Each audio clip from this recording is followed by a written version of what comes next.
Sur sa tablette braille, la petite Fouda écrit son nom à l'aide d'un poinçon. Pendant ce temps, la maîtresse pose une opération d'addition sur le même support. De la droite, donc nous avons en haut là c'est 6, en bas c'est... C'est l'initiation à l'écriture en points saillants, à l'usage de déficients visuels comme ses enfants. Donc l'enfant peut également écrire des mots avec des lettres, son nom, tout.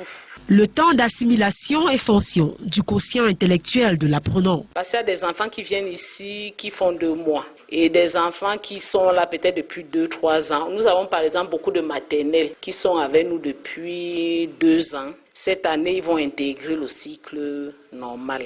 Ils sont peu nombreux, ces enfants non ou malvoyants, qui bénéficient de cet encadrement. Une vingtaine enregistrés ici chaque année. Mais après avoir acquis les rouages de ce langage écrit, des obstacles entravent la suite du parcours scolaire. L'inclusion en milieu éducatif et le manque d'enseignants spécialisés.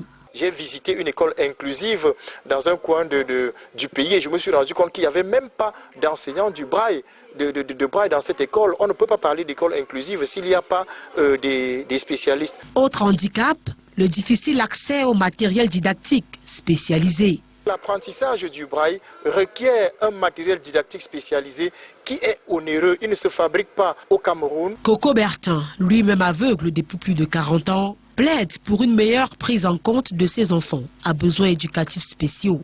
Il salue également les efforts du gouvernement et ses partenaires en ce 4 janvier, jour de célébration de la Journée mondiale du braille. Nous célébrons la journée.